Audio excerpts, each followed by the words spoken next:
Vamos falar um pouco sobre aquela entrevista do Roberto Campos sobre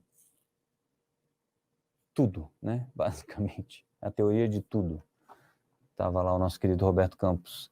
E eu vou começar dizendo que o Roberto Campos ontem adotou um tom mais técnico, o que dificulta para a popularidade dele, né? É mais fácil você dizer, o juro está alto, o juro futuro tem que acabar, porque o juro futuro só serve para especulação, porque isso é fácil da pessoa entender, tem gente especulando, ganhando em cima de mim, esse tipo de coisa, né?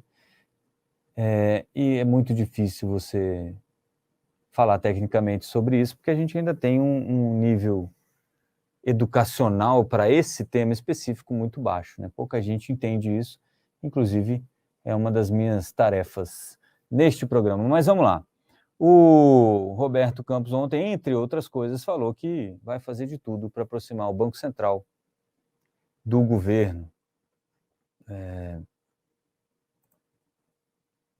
Vamos lá. Vou fazer de tudo para aproximar. Tá aí, ó. Houve um incômodo no comunicado, diz o Roberto Campos, que a gente teria tido um tom um pouco mais alto do que esperado e que não teria levado em consideração o esforço fiscal que está sendo feito. Eu acho que, de fato, tem um esforço fiscal que está sendo feito. A gente reconhece o esforço do ministro Haddad, eu conversei bastante com ele e entendi que houve esse mal-entendido em relação ao comunicado. Depois ele fala lá sobre a ata e ele fala que foi meio corrigido na ata. Então, aquela desconfiança que a gente tinha, se ele tinha mexido na ata depois, meio que se concretiza, né? Tipo, olha, o comunicado saiu meio assim, os caras ficaram meio chateados, eu coloquei lá na ata, que a gente falou sobre isso, né? Não é mentir na ata, mas era algo que talvez não estivesse lá, mas para deixar todo mundo aí sem orgulho ferido, ele acabou colocando na ata. E aí ele fala mais uma coisinha aqui, ó, é importante a gente pensar nas coisas que foram feitas no Banco Central, como eu atuei com autonomia e como atuei muitas vezes em coisas que o governo anterior era contra. Ele até lembrou que a alta de juros foi a maior alta de juros num ano eleitoral na história do país, desde o começo ali dos anos 2000, etc. E tal. Se o Banco Central tivesse sido leniente, quisesse participar, agir politicamente, não teria subido juros. Era justamente sobre isso aí que ele estava falando. E aí ele faz uma cena aqui para o Lula também, é importante reconhecer a legitimidade do resultado das eleições, da eleição do presidente Lula, que foi feita de uma forma democrática. O Banco Central é uma instituição de Estado, precisa trabalhar com o governo sempre. O Banco Central precisa trabalhar junto com o governo. Eu vou fazer tudo que estiver ao meu alcance para aproximar o BC do governo. Sabe o que eu acho triste nessa história toda, gente? Sinceramente, é tipo aquela... Como é que eu vou usar uma palavra aqui que não seja tão grosseira, né? Mas é tipo aquela babaquice que você tem em futebol. Babaquice eu sei que é uma palavra grosseira, mas é porque realmente eu vou ficar pensando aqui, eu não estou achando outra palavra. Eu acho que essa se encaixa muito bem. Que o cara jogava no time X, né? Jogava no Flamengo, foi jogar no Vasco. E aí, num jogo Vasco e Flamengo, ele perde um pênalti. E aí os caras falam, tá vendo, o cara é flamenguista, não sei o que, né? Não tá jogando, tem que voltar pro Flamengo, porque ele é flamenguista. E aí erra o pênalti para prejudicar o Vasco, para ajudar o Flamengo. Gente, pelo amor de Deus, né? A gente tem que passar disso, isso é muita quinta série. É uma conversa completamente... Né? O Roberto Campos Neto e todos os outros diretores do Banco Central estão imbuídos de prejudicar o governo Lula, né? Eles podem estar errados na taxa de juros, claro que podem, talvez até estejam, mas isso não tem nada a ver com você estar deliberadamente querendo prejudicar um governo ou outro em função da taxa de juros. Se é isso que ele está fazendo, realmente ele não devia estar lá, nem ele, nem os outros 8 diretores. E aí eu lembro, vocês têm a entrevista que vai ao ar segunda-feira com Alexandre Schwartzman, ex-diretor do Banco Central, que explica como é que é feito o Copom. E aí vocês vão ver, não é o Roberto Campos Neto que está lá decidindo sozinho. Ele não senta lá e fala, gente, vou deixar porque eu estou com raiva do Lula. O juro vai ficar 13,75, todo mundo fala, isso mesmo, chefe. Não é assim que funciona. E eu acho muito legal vocês assistirem isso, para entenderem um pouco melhor isso, e a gente parar com essa discussão infantil e imbecilizada que a gente está tendo sobre taxa de juros. Não estou dizendo que a taxa não está alta, devia estar menor ou devia estar mais alta. Não, nada disso. Nem me atreveria muito a falar sobre isso, né? Eu gostaria que tivesse mais baixo? Claro, gostaria. Mas não sei se ela devia ou não estar mais baixa. Muito bem. E aí, nesse rame todo, o líder do PT na Câmara disse que Roberto Campos Neto precisa ir lá para explicar a taxa de juros. A Executiva Nacional do PT aí aprovou uma convocação, como é que chama esse negócio? Está aqui, ó. Resolução defendendo a convocação do Campos Neto. Ele precisa vir à Câmara, ele deveria até se antecipar, vir por conta própria. É tão simples, disse o deputado em mensagem ao antagonista, o deputado Zeca Dirceu, aquele mesmo, filho do Zé Dirceu. E aí ele falou isso, mas o Roberto Campos respondeu lá na entrevista isso também. Isso foi durante o dia, a entrevista foi no fim da tarde. Roberto Campos respondeu isso na entrevista. Falou, vou quantas vezes for preciso. E ele até fala lá na hora, olha, esse é o meu trabalho. Se eles precisam entender alguma coisa, o meu trabalho é explicar. Esse é o trabalho do presidente do Banco Central, entre outros, né? Ele fala, é meu trabalho, vou quantas vezes precisar. Esse debate dos juros é importante. Eu vou explicar quantas vezes forem necessárias, né? Os juros são altos e essa é uma questão legítima para a sociedade. É legítimo a gente discutir juros, não da forma como a gente está fazendo, como se fosse um jogo de futebol. Não é assim. Mas é legítimo, sim, discutir juros. Segundo ele, apenas 24% do crédito no Brasil está ligado à Selic. Então, há uma certa confusão aí entre Selic e juros, né? Ele vai falar de estrutura termo, da taxa de juros, né? A curva de juros toda. Isso não é para qualquer um.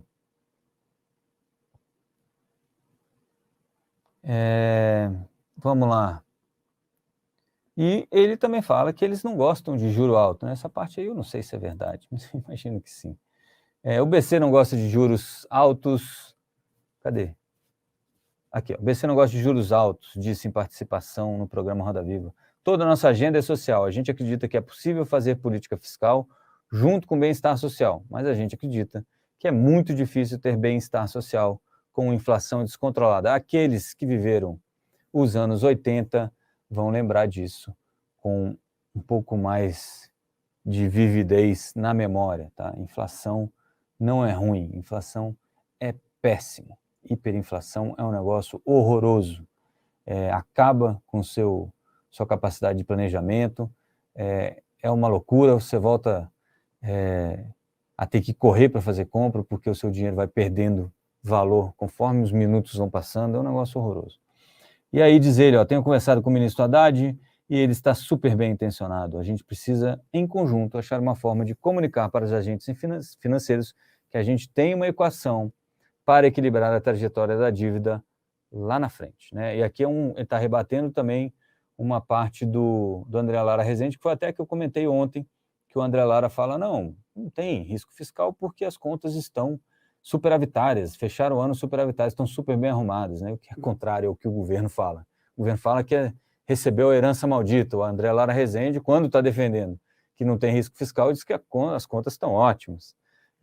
Precisa se decidir, mas mesmo assim, o que diz o Roberto Campos Neto é que não. A trajetória da dívida pública continua ascendente e você precisa, pelo menos, indicar que lá para frente ela vai começar a cair.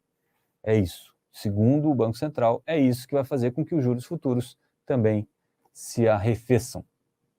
Se a gente pegar países que têm inflação alta há bastante tempo, por exemplo, como a Turquia, e aí ele está respondendo de novo, a Randolfo Rodrigues, Gleisi Hoffmann, até o André Lara Rezende, como Turquia, olha o que acontece com a desigualdade na Turquia no último ano e meio. Olhar a inflação é olhar para o social também. Tem amargor neste remédio que é o juros, tem.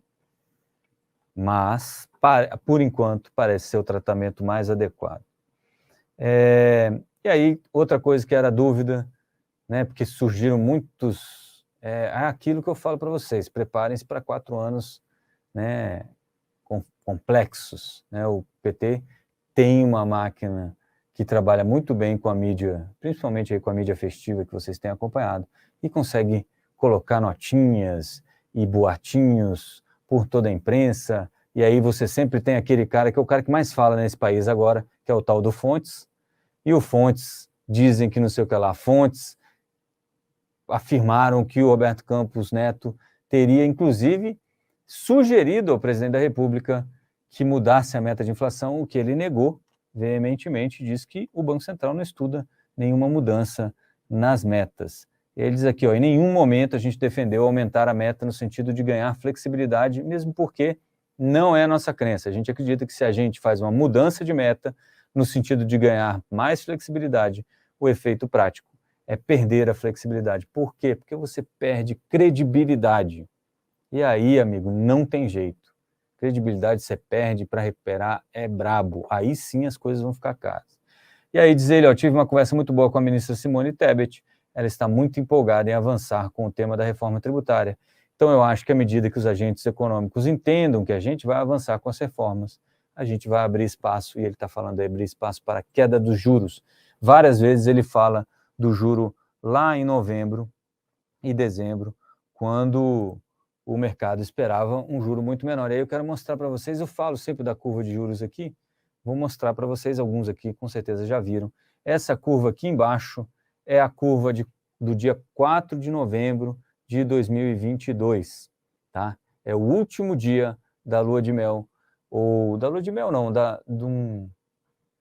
de um otimismo com, o Congresso vai travar o Lula vai ser mais pragmático, isso aí que ele está falando é tudo bravata eleitoral, e aí a taxa de juros aqui, no dia 4 de novembro, ó, vou até colocar aqui para vocês, ó, 4 de novembro de 2022, a taxa de juros aqui previa para, aqui ó, inacreditável, para janeiro de 2024, 10,8%.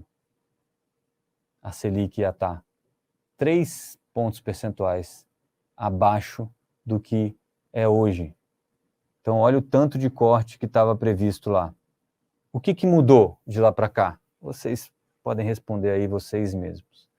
Tá? E aí, se eu olhar aqui para a taxa, onde ela se reflete? É isso aqui, né? Então, essa curva aí, ó, que está piscando aí, tchup, tchup, tchup. O efeito sonoro foi eu que fiz, eu não sei se vocês conseguiram notar. Essa curva que está piscando aí é a curva de juros lá em 4 de novembro. Lembrando, o eixo vertical aqui são as taxas, então quanto mais para baixo, menor a taxa, quanto mais para cima, maior a taxa, e o eixo horizontal se refere aos prazos de pagamentos. Então, poxa, para 2 anos, que era aqui, ó, qual era a taxa? 11,72 no DI. Qual é a taxa para 2 anos hoje? 12,80. Não é pouca coisa, gente. É muita coisa, faz muita diferença. Para 10 anos, qual era a taxa? 11,64. Qual é a taxa hoje? E já fechando hoje, tá? 13,43. 3 pontos percentuais no ano, em 10 anos. 10 anos com 3 a mais todo ano. Porque isso aqui é a média anual da taxa de juros neste prazo, tá? Por que isso aqui, ó, essa é a de ontem e essa é a de hoje, tá? A verdinha aqui, brilhando agora, né, em destaque. É a de hoje e a amarelinha, cor de burro quando foge, né?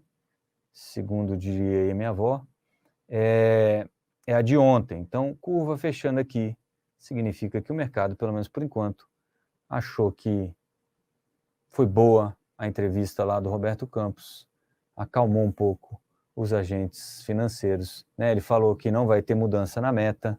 Eu acho até que eu mostrei essa matéria já, eu estou ficando meio maluco aqui, já mostrei, né? Não vai ter mudança na meta. Isso ajudou também as expectativas, e é bem esse negócio que é isso que ele falava da flexibilidade, né? A gente fala de flexibilidade, e aí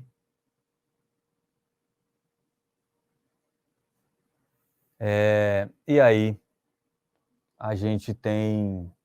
O que acontece é que você quebra a credibilidade e aí as pessoas começam a apostar em juros mais altos lá na frente, porque dá um indicativo que você está mais leniente com a inflação. Então, você não precisa de juros onde está, né? E aí você vai acabar aumentando os juros, porque a inflação vai sair um pouco do controle, essa é a expectativa do mercado. E aí, por fim, tem uma perguntinha lá sobre o Paulo Guedes pediu para você mudar os juros, não sei o quê, blá, blá, blá, sobre a autonomia de Banco Central, eu acho isso aqui até desnecessário, mas olha, tem mais um monte de notas sobre essa entrevista do Roberto Campos Neto lá no site, no Antagonista, mais para os assinantes. Se você quiser ver, tá bem mais detalhado, eu só peguei aqui os pontos principais, senão a gente vai ficar 1 hora só falando de Bob Fields aqui. E peguei isso aqui porque eu acho, como é que se fala? É curioso só, né? Ele falando que se tivesse impedido, se tivesse tido interferência, ele teria saído, e ele completa essa resposta lá, dizendo que não só ele, como ele acredita, toda a equipe do Banco Central teria saído. E ele fala que sim, nos outros episódios lá da PEC Kamikaze e outras coisas, o Banco Central, né, não, porque não é só ele, né, isso a gente tem que entender também, ele é o porta-voz, porque ele é o presidente, mas a equipe do Banco Central, o Banco Central como um todo, a diretoria do Banco Central, também alertou sobre os riscos fiscais naquela época em ata, tá bom? Toda essa conversa, esse mimimi, de é porque ele é vascaíno, ele é flamenguista, é besteira. Olhem para os dados, tá?